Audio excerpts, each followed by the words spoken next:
Good morning. Good morning. My name is Jane Ranum, and on behalf of the Social Justice Team, I want to welcome everyone this morning to our Social Justice Forum. Each year, the Social Justice Forums are built around a common theme, and this program year, that theme is building solidarity together, walking alongside all God's people, striving for a more just world, and acting courageously to transform social systems and relationships. This morning's forum also continues the social justice team's theme on voting in Minnesota. And we are so pleased this morning that our Minnesota Secretary of State has accepted our invitation to join us this morning. Steve Simon has been our Secretary of State since 2015. He was first elected in the 2014 election, and since is now in his third term. By profession, he is a lawyer, but prior to serving as our Secretary of State, he served 5 terms in the Minnesota House of Representatives. For Steve, elections are not just something that is his job. He has a passion for democracy, which is very personal. His family fled Lithuania, where Jews were targets of discrimination and had no say about who governed them. Fortunately, they came to Minnesota and found the rights that they sought. His father, an Army veteran, developed Parkinson's disease and became unable to stand in line on election day. And that is why Steve wrote and helped pass the law allowing Minnesotans to vote more freely from home. In 2016, 2018, and 2020, Minnesota ranked #1 in the nation for voter turnout and just barely got beaten by the state of Maine for the title in 2022. Let's just hope with Governor Walz on that ticket this year that we may go back to first place. As our Secretary of State today, Steve will be speaking on Minnesota election laws and, of course, this very important 2024 election in November. He will be talking about the current laws, the challenges that are being faced, and his role as Secretary of State in ensuring that our election system is fair and makes it eligible for the almost 4 million eligible Minnesota voters. He'll also be talking about some of our new laws that were just recently passed. Now, before we get started, here's a couple of items. For those of you who are here in the MISA room and you have a question, please don't hesitate to raise your hand and we'll bring a microphone to you. So that not only your fellow people here can hear you, but also those in the live stream can hear your question or comment. For those attending in the live stream, please submit your comment or question in the chat, and we'll monitor that and raise your question or comment. As many of you attendees know, as part of our ongoing effort to promote respectful conversations about concerns in our community, the Social Justice Team has established guidelines for the Social Justice Forums. And now I'll put them up on the screen. I thought I would. The Social Justice, here are the guidelines, and I'd like for everyone to review them, but I want to especially look at number 2, which is encourage curiosity. As we encounter new ideas, we benefit from asking genuinely curious or clarifying questions. Now, before we get started, if you will join me in a short prayer. Let us pray. Holy One, God of justice, breathe into us today a spirit of curiosity and humility. Help us engage with mindfulness, following the lead of voices from our community. Guide our speech and our self-awareness so we may honor the divine in all people. Amen. And now I'll welcome Secretary of State Steve Simon to the podium.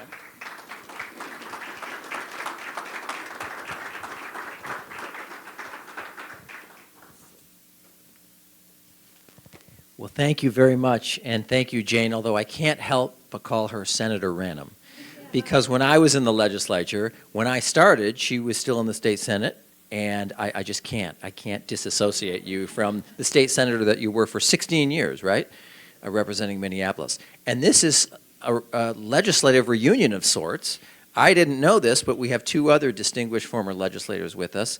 I'll start with Betty Folliard, whose seat I would later hold, in essence, Hopkins and St. Louis Park. She represented ably for many years, and Don Ostrom, who represented the St. Peter area and surrounding communities as well for quite a while in the Minnesota legislature. So this is wonderful for me as a former state legislator. My goodness, it's amazing. Let's thank them for their tremendous and ongoing public service as well. It's really a privilege to be with you today, particularly in this beautiful space. I worked downtown Minneapolis for many years. My father worked downtown Minneapolis for 50 years. And so it was not uncommon for me or us together to stroll by this wonderful place. And it's a great haven for so many great people. So thank you. It's truly an honor and a privilege to be here and to be invited to be part of this speaker series. So you may have heard there's an election coming up. I don't know if you heard that. 44 days from now is Election Day for President of the United States. So this is a hot topic for sure. Now let me just zoom out a little bit, because not everyone is intimately familiar with the details of the Office of Secretary of State, nor do I expect people to be.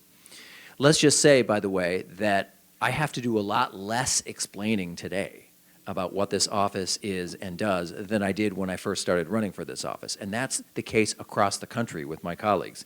This used to be considered, an office people kind of, sort of knew that it was important, but in the last several years, for some pretty obvious reasons, people have come to focus on this position. I don't mean me personally, I mean the post, the office, in this state and all other states. Because for good reasons and sometimes not so good reasons, it's become a focal point in our democracy. So our office, we have a lot of responsibilities in the state law, in state constitution, but there's no question that the biggest responsibility, the one that gets the most attention, the most interest, yes, the most scrutiny, is elections. So we oversee the Minnesota election system. Now, let me start with telling you what that does not mean. Here's what it doesn't mean. We don't count votes, ever. We just don't do it. That happens in over 3,000 places across Minnesota, in townships, in cities, in counties. It's designed that way. It's supposed to be spread out. It's supposed to be decentralized. There is no one choke point or pinch point where something could go wrong. Everyone's got a little piece of it, and more often than not, the people counting the votes are your friends and neighbors. They're either election judges or they're elections administrators who do this work all over Minnesota. So we don't do that. So what do we do in our office? Well, from the beginning of the process to the end, we oversee and implement the law when it comes to Minnesota. So, for example, we certify all the elections equipment for use at every single polling place. And on the other end, after the election, we do post-election audits and reviews, and we certify the election results. And in between, we do everything from providing legal advice to policy advice to robust, nonpartisan voter outreach all over the state. And maybe most critically, we work in the legislature with legislators to try to perfect and improve the election system. We do the same with our federal partners in Washington, D.C. So as a result of all of that, I like to say that we and I are in the democracy business. And it is one heck of a time to be in the democracy business. Like I said, 44 days away. That's not a lot of time. That's going to go by very quickly. It's going to go by like lightning. And what I've been saying for a long time in this election cycle in particular is I wish for two things. Two things. If I could wave a magic wand in this room right now, I would wish for two things. Here's what I want: high turnout and low drama. That's what I want: high turnout and low drama. Now, this is an intense election. No question about it. An election should be intense. That's not a bad thing. Presidential elections are even more intense than your average election. Of course, that makes common sense. We're electing what is probably the most powerful person on planet Earth. I think a little intensity and passion and energy are called for, don't you? The stakes are high, there's no question. We just want to make sure, all of us, I'm sure, in this room, we want to make sure that that intensity, that passion, that energy is channeled in a positive direction and not in a negative and destructive one. And I want to talk about those two things. Let me start out with high turnout, okay?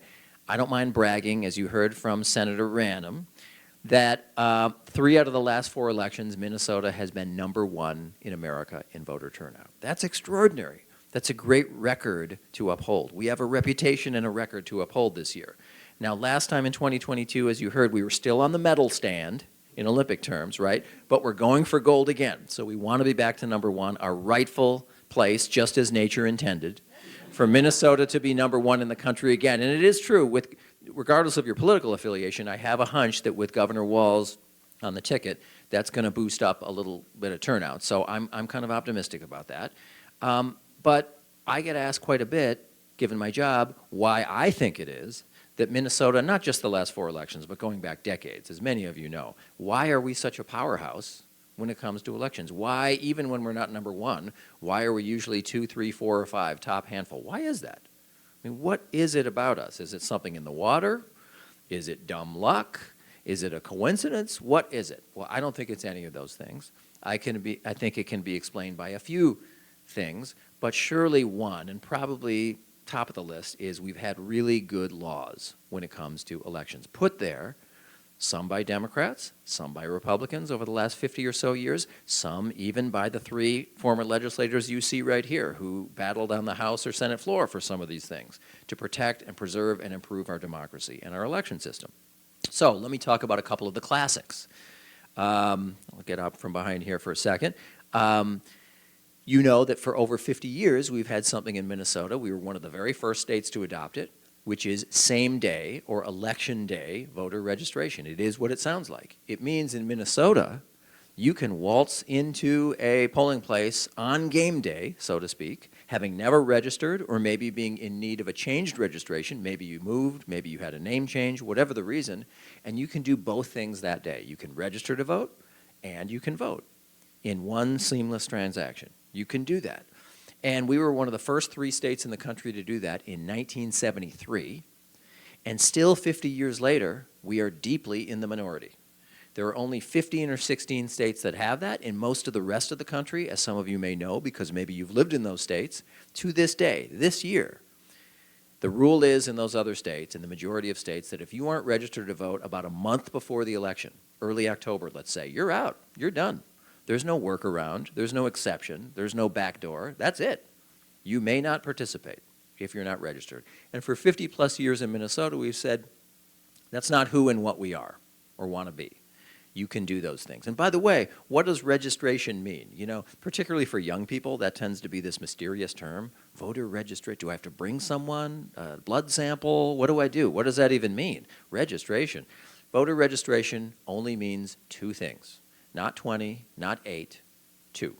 It just means that you have to show that you are who you say you are and you live where you say you live. That's it. There's little mystery to it. And in Minnesota, fortunately, we have a long list of things you can use to prove either or both of those things. Sure, many people use a driver's license, but not everyone has one, and more to the point, not everyone has one that reflects their current address. Maybe they moved, maybe they're in a senior facility and their driver's license bears their old address. Whatever the reason, we have a long list, and that's a good thing. And by the way, I might plug this a few times. Our website is mnvotes.gov, mnvotes.gov, and you can see the long list of things that you can use. Utility bills, you can have a neighbor vouch for you under penalty of perjury. The point is, you've been able to do those things in Minnesota for over 50 years on Election Day itself. And there's no question that's moved the needle. No question at all. That's sort of the big one, the cornerstone that we've had over the last 50 years. And then there's another one that's a little more new, and it was alluded to in the introduction, which is now in Minnesota since 2013. Anyone who's eligible to vote can choose to vote from home. Anyone, any one of us. You don't have to have a doctor's note.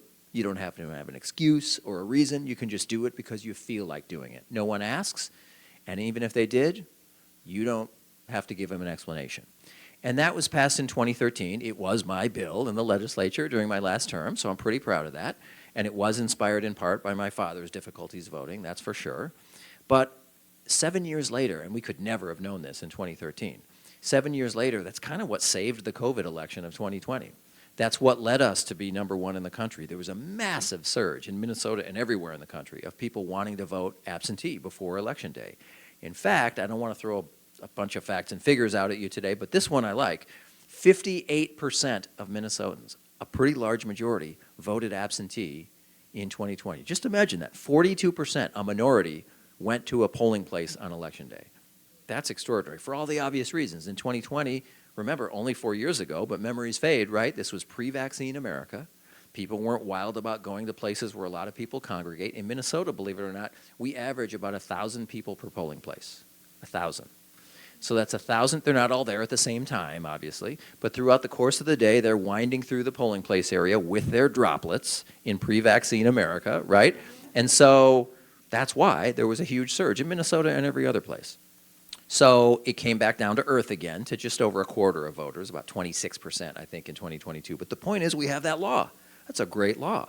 You can vote from your couch. You can vote from your kitchen table. If you're not sure you'll have a ride that day if you need a ride, or you're not sure where you're going to be for work or anything else that many weeks or months in advance.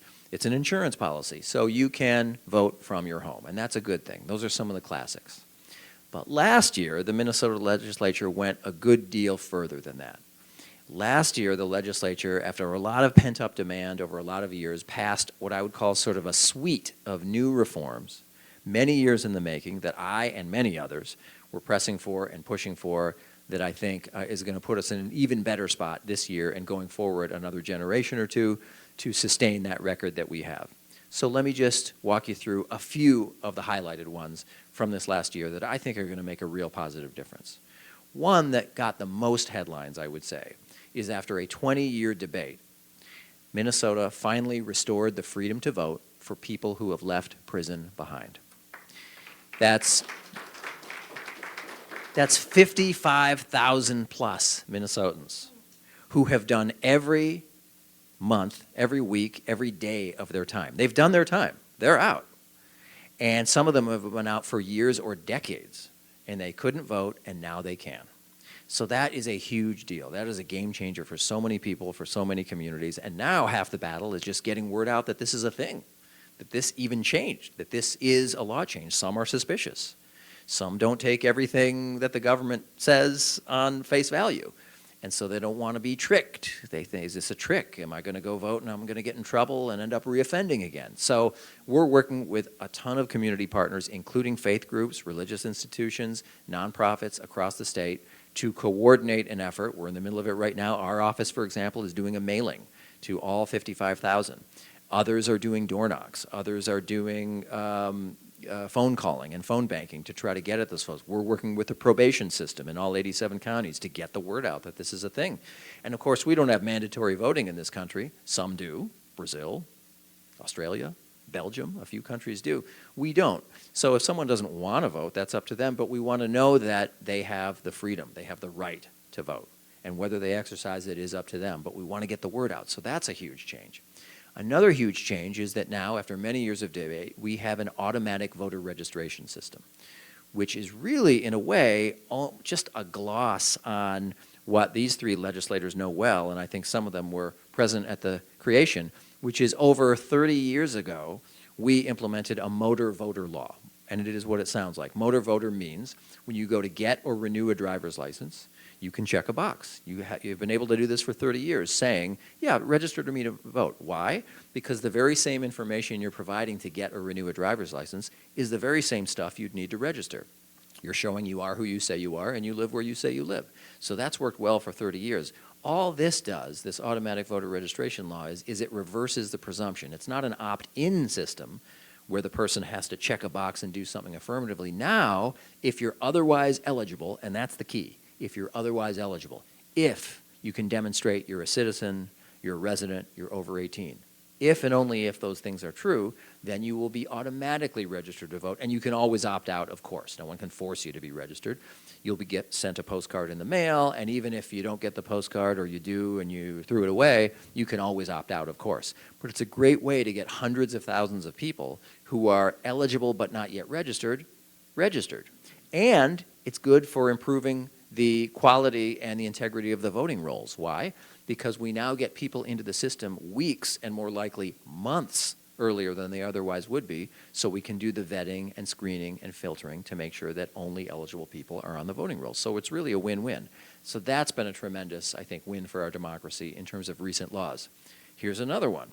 We now finally, in Minnesota, have pre-registration for 16 and 17-year-olds. So high school students 16 and 17 can now fill out the same form, the same voter registration form. Of course, they're not registered until they're 18. You can't do that, nor can you vote, obviously. But it gets them in line. It gives the opportunity for local folks, real human beings, to vet and screen and make sure they are who they say they are and they live where they say they live. And then if everything checks out, boom, on their 18th birthday at midnight, they're on the voting rolls. And the beauty of that is it gets young people thinking of themselves as voters before they even are voters. And the beauty of that is we know from study after study and experience after experience that if you get a young person voting that first time they're eligible, 18, 19, 20, whatever, they are far more likely to make it a lifelong habit, which is a really, really good thing regardless of where you sit or stand politically. I went to 33 high schools last school year, 33, and had a chance to talk about this all over the state. And there was a real enthusiasm, this idea that you're getting young people invested in this process. And then we talk about the reasons for voting and the reasons for not voting, and that's a separate discussion. But this issue has gotten so many more young people really interested and involved, and I think over time it's going to pay big dividends. So that's another example of some of the recent laws that we've had which have really improved things. We also increased election security for poll workers and elections administrators. No one wants to be the subject of threats, harassment, intimidation, either at the polling place or the other 364 days out of the year. And it's something we have to pay attention to because in the rest of the country, there has been some real problems. The incidents are isolated in Minnesota, thankfully. They do exist, but they're isolated of these kinds of threats and harassment and intimidation. But nonetheless, we felt we need to sort of tidy up the law and make sure that there are real teeth there for law enforcement if someone's getting in the way of the administration of the election. Not a First Amendment issue. It's every citizen's right to question their government, to be skeptical of their government, even to show some, managed hostility towards a certain outcome, not physical hostility. But if you get in people's faces and you're actually interfering with the process, with the running of the election, with the administration of the whole project, then there's a place for the law to step in and make sure that person can't interfere and make sure that if they do, that there are penalties. So that was broadly bipartisan. By the way, all the reforms that I just mentioned, every single one, restoration of the freedom to vote, pre-registration, automatic voter registration, every single one of those and more are bipartisan in origin and bipartisan in effect. There's no tilting of the scale one way or another. In fact, when I was trying to get the pre-registration law passed, I reached out to my friend and colleague, the Secretary of State of Louisiana. Let's just say we don't see the world in the same way, okay, on every issue. But they have had a pre-registration law for 16 and 17-year-olds in Louisiana for a long time. So I asked him, would you write a letter that I could distribute to members of the House and Senate demonstrating that there's no plot or scheme here, that this is truly nonpartisan? He said, absolutely, we love this law. He wrote a letter that I distributed that basically said, we don't agree on everything, but we agree on this, and we love this law, and we urge you to adopt it. So there's no partisan edge one way or another. This person is a very conservative Republican, but we collaborated on that issue. And I'd like to think that legislators took note of that and that in part speaks to its success. So we have a lot of really good new laws. There are others we can talk about later, but I just wanted to highlight a few of them. And that puts us, I think, in a good position to have high turnout in Minnesota. By the way, it isn't just laws. Those of you who know this stuff, including our former legislators, know there are many ingredients to high turnout that are election specific. These are things, the law, that I think puts us in a spot to have high turnout regardless of what people feel about the election, because they're built in, they're baked in, they're the law. But there are other atmospheric kind of thing this year, which I'm sure you've noted, but they bear repeating, that I think ensure that we're probably going to have high turnout. Namely, we have, let me put this diplomatically, at the top of the ticket we have candidates that inspire strong feelings. How's that? They inspire strong feelings. Isn't that great? Strong feelings of like, strong feelings of dislike, both at the same time, right? But that's always an ingredient for high turnout, whether you're running for state legislature or school board or governor or auditor or whatever it is. When you have candidates that people feel strongly about, passionately about, negatively or positively, that drives turnout. Another thing that drives turnout, as our political pros know, is an election that is perceived as close. So you can have candidates that people feel strongly about, but in the back of their mind, if everyone's saying, well, yeah, but she's going to win with 65%, everyone knows that. Yes, I'm passionate about it, but this isn't going to really be close. That's not the situation we face nationally. We know every day everyone's riding the polar coaster, as they say, right? The polar coaster, every day there's another poll from a swing state or even in Minnesota or whatever. And so we know, all of us feel in our gut, this is going to be a real close election at the top of the ticket. There's much more than that on the ballot, obviously, but you combine all of those things, Minnesota law, which is rock solid in terms of access, candidates who people feel really strongly about, and perceived closeness, and it's not really me stepping out on a limb here to say that I'm predicting high turnout. Shocking, right? I'm really sticking my neck out here. But I do think that there's going to be high turnout, particularly in Minnesota. And it's true, with Governor Walz on the ticket, and that could go both ways, right? People who like him or don't like him. I just think having a Minnesotan on the ticket can't not have some pro-turnout effect, right? Even just at the margins. So I think we're poised for good turnout, and I'm hoping we'll steal back the gold medal from the state of Maine, just as nature intended, as I said. So that's the high turnout part, right? But remember, I said I had two wishes. One is high turnout, the other is low drama. And just to let you know what I mean by low drama, when I talk about low drama, I don't mean low intensity, I don't mean low energy, I don't mean boring, zombie-like election. That's not what I mean. That's not what I would wish for. When I say low drama, what I mean is we cannot have political violence or the threat of political violence. We can't have it. We just can't in a country like ours. And I think we've learned a lot from 2020 about security, about all sorts of things. We cannot have that. And the rule that I think we ought to follow is this. Look, the courthouse door is wide open to Americans who want to challenge a particular election result, either in a particular state or county or locality, whatever. That's what courts are for. But bring your evidence, get your witnesses, practice your testimony, and go at it. It's okay. You don't have to believe what this or that level of government tells you. In fact, that's not such a bad thing, right? Dissent and using the courts to affect some sort of change or different outcome, that's what we're all about as Americans. So if you think you have something, or you think you need subpoena power to get something, go to a court. That's why we have courts. But when the last court has issued the last ruling on the election, we have to be done. That's it. It's over at that point. And all of us, regardless of political affiliation, regardless of where we live, we have to sort of embrace the outcome. Not substantively, it might not be the way we wanted it, but we have to accept, let's say, maybe not embrace, but we have to accept the outcome, regardless of whether it went our way. That's the way it's supposed to work. That's the way it's got to work again. Go to court. Go to town.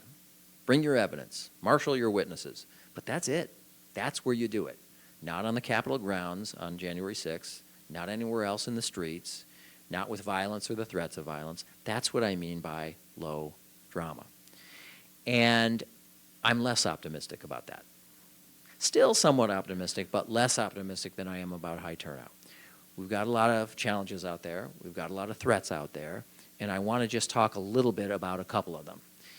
One thing I want to mention that is at the root of so much of this, so much of the drama, at least as I define drama, is this sort of dark cloud of disinformation about elections, about democracy, that has covered way too much of this country and way too much even of this state.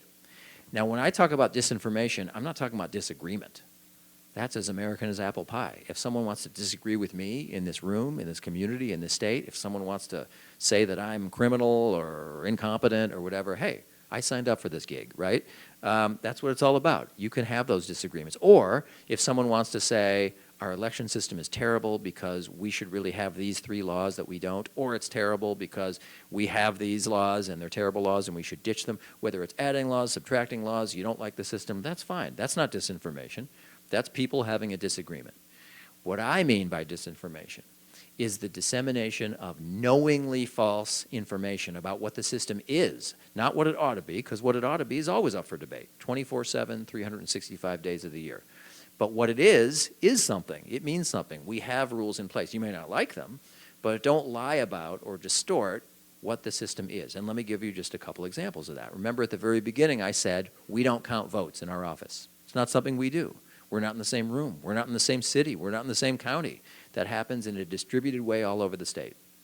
But it would take you 2 minutes right now on any device to do a simple Google search, and you'll find people in the political space saying and suggesting that I, and not just me, but people across the country who do what I do, we are silently scheming right now on day minus 44 in our secret back rooms with our secret algorithms, and we are plotting and scheming to boost up the turnout or the vote count for the candidates we like and to depress the vote count for the candidates that we don't like. They think we have that power, and that's actively what we're doing right now and what we have been doing for the last several elections. We don't even do that. I don't know how I would do that. I don't have access to the things you would need to have to do that. So that's not a difference of opinion. That's just disinformation. And what really galls me is so often you see in any area of life, I just know my narrow slice here in the democracy business, but sometimes this kind of disinformation, there's a kernel of truth to it. So let me take you back to 2020 for a minute with an example. And I know this sounds a little administrative, but it's really had political ripple effects. So let's go back to 2020, COVID election, pre-vaccine America. Everyone saw in the spring of 2020 when COVID came what was going to happen, who's in this business. They saw what was going to happen. We were going to have a massive spike in people voting absentee for all the obvious reasons. Everyone saw that coming in the spring. When we were in lockdown, we saw that coming. Now, fortunately in Minnesota, because of some of the people sitting here, we have for years, for decades, had a rule that allows for absentee voting, that allows the counties and the cities and the towns a head start period. They don't have to wait till election day to start processing all the absentee ballots that came in a week earlier or 2 weeks earlier. About a week earlier, they can start opening those envelopes that have come in by mail or any other way, right? And they can start processing those. And in 2020, we asked the legislature to double it to 2 weeks, and they said yes. And it stayed there, and so now it's 2 weeks permanently. So it's a head start period, and we desperately needed that in a year like 2020. Go to the state of Pennsylvania, then as now a super, super battleground state. And in Pennsylvania, my counterpart asked her legislature for the same thing, because they didn't have anything like that in Pennsylvania. She said, look, we are going to see a huge uptick in people voting absentee. Picture giant mountains of mail in every county in Pennsylvania getting bigger and bigger and bigger and bigger. And our rule now, unless we change it, it'll keep being the rule, is they can't open those until the polls close on election night. Not just election day. Polls close on election day, 8 p.m. in Pennsylvania. They couldn't even start opening those. Their legislature in Pennsylvania said, no, you get nothing. No head start period. With the predictable result in Pennsylvania that, of course, they were counting ballots into Wednesday, into Thursday, into Friday, and finally released the final totals on Saturday. Of course that happened. Everyone told you that was going to happen months in advance. It wasn't a surprise. It wasn't a shock. Yet to this day, prominent national political figures at rallies are saying that what happened in Pennsylvania, particularly in big cities like Pittsburgh and Philadelphia, by the way, it's never a bucolic small rural town, is it? It's always the big cities. In Pennsylvania and Pittsburgh, it was rigged, it was fixed, it was stolen, and the word that's used to this day is, ladies and gentlemen, that was a dump, a ballot dump of hundreds of thousands of votes. Can you imagine the election results were this on election night, and then they totally changed a few days later with this dump of hundreds of thousands of ballots in those big cities like Pittsburgh and Philadelphia, right? Well, that was not a dump. That was a count of validly cast ballots by United States citizens eligible to vote. A count that you were told months ago would go on for days if you didn't make a change, and they didn't make the change. So that's what I mean when I say it's insidious. Sometimes this disinformation, there's a kernel of truth to it. Did the count change from Tuesday night to Saturday? Yes, it did. It absolutely did. Was there anything mysterious or nefarious or evil or illegal about that? No. These were the counts of valid votes by Americans like you and me. But it's been characterized since then, up to this day, as a dump. And you can't trust that election system because they're cheating. They're dumping votes after the fact. So thank you for sticking with me in this sort of administrative process. And I know it sounds like some boring bureaucratic thing, but it really has outcomes that affect us all, because now people are buying this narrative and this storyline. Yeah, it's corrupt. It's a dump of votes. You can't trust this election system or the people who have their hands on it, because all they are is scheming for their team. And that is really insidious and poisonous and toxic.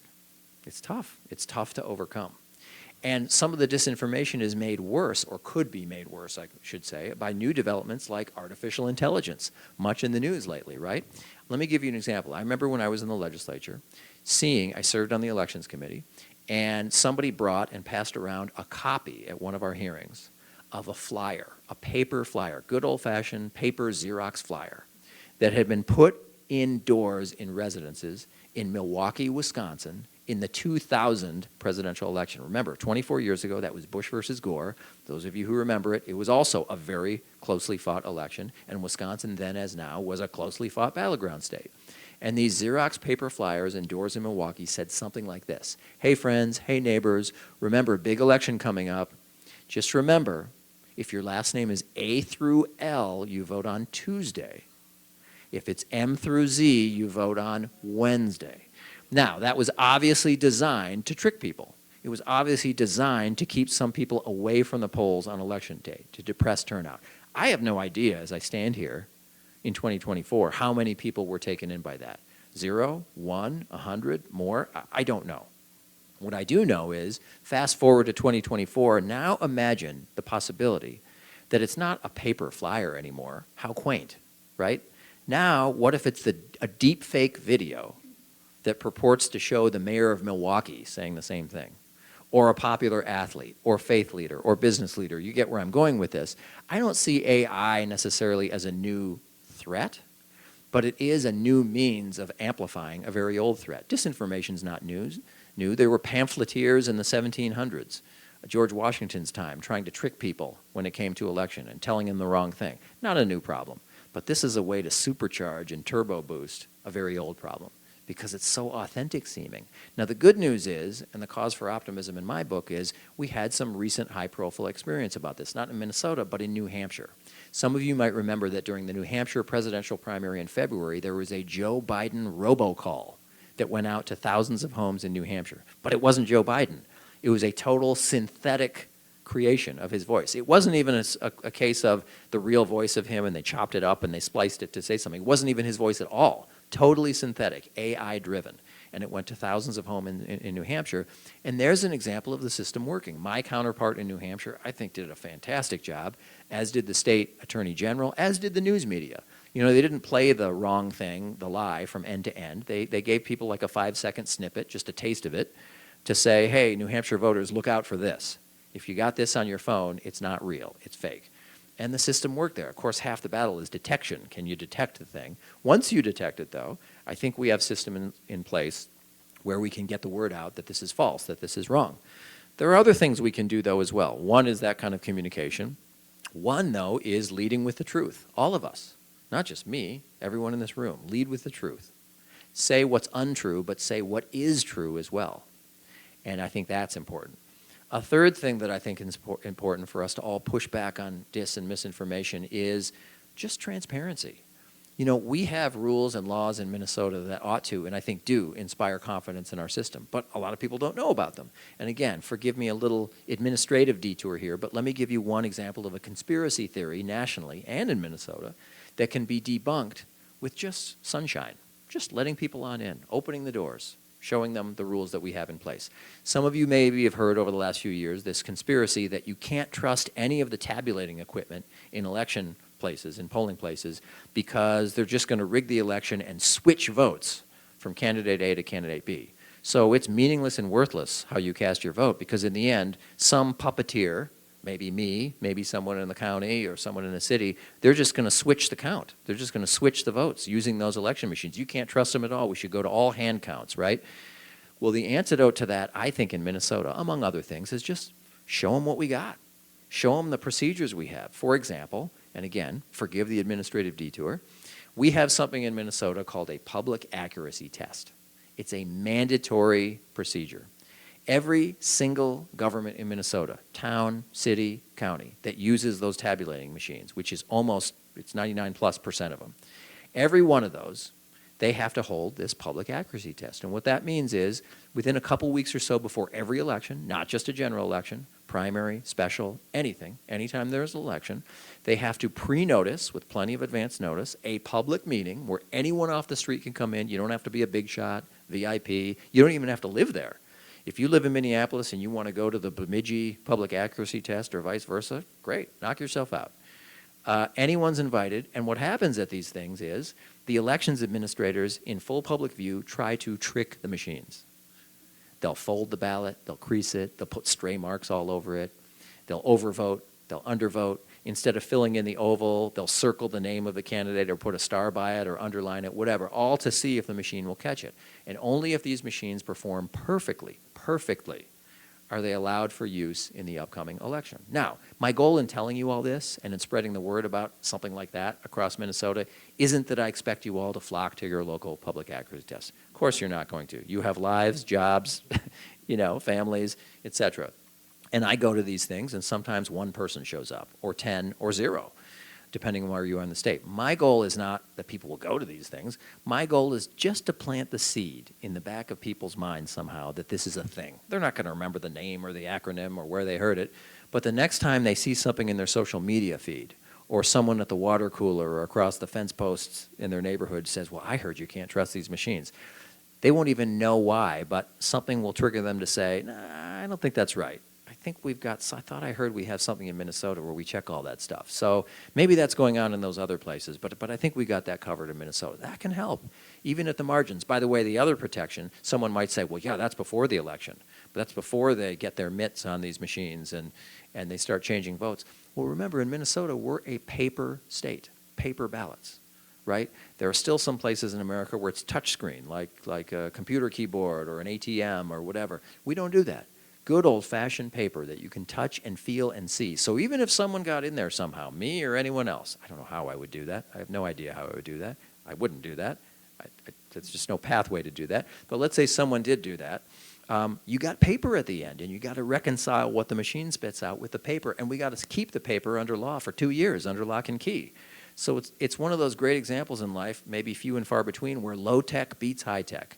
Yes, we use equipment. You put the paper ballot into a machine at the polling place, but you got paper. That's the ultimate thing in Minnesota that you rely on.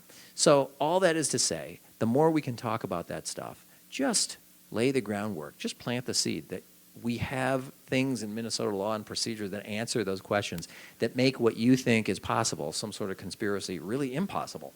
And so those are the things that I think we have to do more and more of. Talk about that stuff and just shine a light on it, which I try to do in my job. I go to these public accuracy tests, and we bring KARE 11, and we bring the Star Tribune, and we get coverage for it. And again, no one's going to remember where they heard it or what it's called. But the idea is to just plant the seed and make sure people know. And I could go on, and I won't, I promise. 10 other examples where we have procedures or laws in place that address and really debunk and rebut some of these conspiracy theories. So I don't blame people. Here's the other insidious thing about disinformation. I think it's human nature that if someone you like, trust, respect says something, you're more likely to believe it. I don't care whether it's a restaurant recommendation or a movie review, someone you know, you like, you trust, you respect says it, you're more likely, you're not going to swallow it whole probably, but you're more likely to to, oh, yeah, if she says that they got the best cheeseburgers in town, that new place. Yeah, we ought to try that because so-and-so said it. Yeah, she's got good taste. Same thing in this space. It's no different. If someone that a person likes, knows, trusts, and respect, might not be who I like, know, trust, and respect, and they say the election system is rigged, and they say you can't trust the machines because puppeteers are changing everything, they're more likely to agree with it. So we got to overcome that in a sustained way over time by showing, not just telling. So all that is to say, back to my two wishes, high turnout, low drama. I really am an optimist for the most part. I really am. I'm an optimist about democracy in this country. I'm an optimist about democracy in the state long term. We've got challenges, even threats, but I know that we can overcome them. So I want to thank you for your time and attention. I want to get to your comments, your pushback, your feedback, your answer. I won't just take questions. I'll take answers. If you got answers for me, this is a house of God. I'll take answers, believe me. So I want to thank you for your time, your attention, and for being great partners in the democracy business. Thank you. So Go let ahead. me start. We'll call on people. We are getting comments from Okay. people online. So I wanted to start with a question while everybody kind of prepares. We have maybe 10 minutes, so Okay. I'll just ask you to kind of move through these questions Sure, I'll more do it quickly. But the first one that came in online is, how is it possible for states to make major changes to their election policies, procedures so close to a major election? And they think she Yeah. might be referring to Georgia and Nebraska right now. Yeah, all I can say, I'll be quick, is it's really disfavored. The courts disfavor it too. There's this legal principle about like, don't make big tectonic giant changes so close to an election. They really disfavor that. So what's going on in Georgia, which if you haven't heard is their state elections board just yesterday or 2 days ago said, we're going to do hand counts for everything. That's huge. That's going to delay things so much. It's hard to do a hand count. You can do it, and we do it like in recounts for one contest. Have you looked at your ballot lately? When there are 20 or 30 contests on there, that could take weeks to hand count. It's not just for the presidential. Everything in Georgia now, they're saying, has to be hand counted. That's hard to do. So I think they might have tough sledding in the courts. Okay. We'll see. So the purpose in asking this question is to get talking points Yeah. for when others ask this question to me. So what you described with the laws for registration and voting in Minnesota are, well, they're not permissive. I mean, the laws, like the rules are the rules. You have to be 18, you have to be a citizen. But they're permissive in the sense that they allow someone to register easily. And so you brought up two situations. One, someone can come in day of, they can prove that they are a citizen and where they live with easy things, right? Yes. Like I could go steal a utility bill from a mailbox and I could get my buddy to lie and say, yep, this guy can vote. Yeah. So, and then you also talked about how in advance it's better because then you can vet it. So obviously you're not vetting day of. So that Right. sort of lends to that argument of like, oh, it lends itself to fraudulent voting. So I guess, can you answer that? Yes. Why do we not need to be concerned about that approach? Right. Well, as someone once famously said, crime is always an option, right? So if the hypothetical is, sure, could someone, and, you gave it, could someone steal an ID, have their buddy lie? Sure. I mean, is that possible? Sure. I'd be foolish to say it's not possible. But part of it is you've got to look at the track record. And in Minnesota, first of all, you're almost certainly going to get caught. You are, because there's a reconciliation process that happens after the election. And we have a minuscule, I would say microscopic incidence of fraud in Minnesota. I just, literally on Friday, saw the latest court data in Minnesota. And we always get the court data. We get all the data from law enforcement in all of 87 counties. We get data about not just convictions, not just charges, but investigations that lead to neither a conviction nor even a charge. We get it all from the beginning. And since the 2020 election, so including the 2020 and the 2022 election, and all points forward, do you know how many cases in Minnesota we've had of illegal voting? 17. 17. Now, I know that's over about 5.5, at least 5.5 million votes, 17. Now, that's 17 too many. I wish it was 0. You wish it was 0.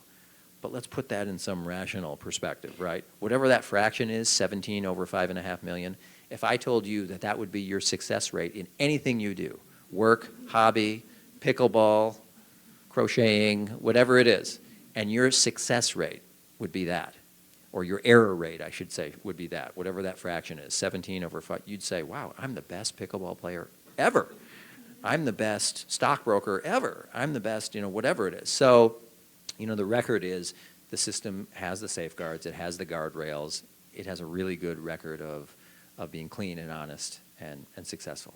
That's the best answer I could give. Is it possible that people could do the wrong thing and evade detection? It's always possible, but it rarely happens in Minnesota. Follow-up to that question, is that information publicized? I think what Matt's getting at is people don't know that or aren't aware that there is this reconciliation after the fact, and therefore you do know this tiny amount where it may indeed Right. happen. Is that widely known, or how can that be widely known? I don't know how widely known it is if you were to take like a poll, but we do our best to publicize that, as do our partners in counties and cities and elsewhere. We want people to have confidence in the election. We don't want them to think it's some corrupt system, and I don't think people do. And here's why I'm glass half full. There are many ways to measure confidence in an election system, surely. I'm not suggesting there's only one, but surely one really big one is turnout. Because I don't think everyday people would turn out in droves like they do in Minnesota if they really, in their heart of hearts, thought it was just corrupt, criminal, unreliable. They wouldn't waste their time. They wouldn't lend their energy to that. So the fact that we're number one so often does tell me, and there are other measurements, but one key one is I think people know in their heart, they might not agree with everything about the election system, but they know it's fundamentally honest. I think so. Yeah, I have two Yeah. in the chat. I'm Sure. Michelle, and I have two in the chat. One is in reference to the dump law. I think you did try to address that a little bit. Yeah. Is there a dump law? I think it's what you're saying is the reason there's a dump is because of how the voting is in that state. Yeah. And how it's counted. Is that correct? Yes. And is there other ways that we can remedy that so that people don't have that misconception? I've That's never one heard it question. called that, a dump law. That's interesting. Yes, well, it's basically a Head Start period. We and many other states have this Head Start period because people understand you can't harried and hassled elections officials are doing a lot that day. And to say that you've got a mountain of mail sitting in Hennepin County or in Minneapolis and you can't even touch that mountain of mail until Election Day. In Minnesota for a long time, since these legislators were in office and before, we've had this Head Start period. So that is a helpful way for elections administrators to get all their work done and to be able to report final results as we do in Minnesota. We've got a good record. We're not like California where 2 weeks later they're still counting. We typically either late that night or very early the next day by dawn the next morning, with rare exceptions, we have the outcomes in races. And so I don't know the current status in Pennsylvania, actually, if since 2020 they've adjusted, but I think it's the best thing to do. Otherwise, you do create the possibility for people to weaponize the delay and Right. create a storyline and explain what is totally explainable as something nefarious, political, corrupt, which it wasn't and isn't. And then to follow up on Yeah. that question, I guess. Yes. Yeah. Just, that would be maybe, as you said, an action statement Yeah. for people in policy to get that word out, that's why people are perceiving it as that. Yes. And then can a felon who has killed someone in the act of their felony still vote? Well, if When they're done, when they've served their time. anyone who served their time, when they're done, they can. And I think what the legislature did when they passed that was realize, look, if a judge or a jury, not me or you, someone who knows the case, knows the facts, probably heard the testimony, if they, not us, have determined that a particular person, regardless of their crime, is good enough, safe enough, and worthy enough to get out, then they got to have a say in who governs them in house. So the answer to that is yes, insofar as someone made the determination, who knows the facts, that they're able to get out at a certain point. I don't know whether it's 50 years or 60 years or whatever, but the legislature concluded, as have many states, North Dakota, hardly a progressive paradise, right? North Dakota has been doing this for years. Iowa's on its way to doing it. Nebraska, Kentucky. There's a consensus. More and more states are moving in that direction. No state is moving in the other direction. Every state that's moving is moving in the direction that we just moved. I think we could go on and Yes. on, but let's just have a big round of applause for a wonderful speaker today. Thank you.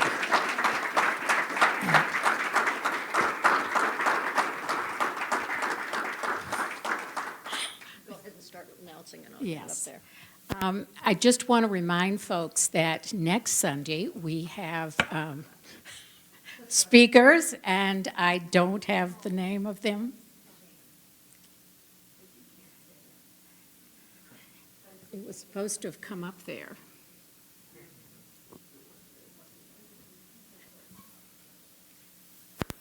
Good morning. Thank you, Secretary Simon. Thank you all for being here.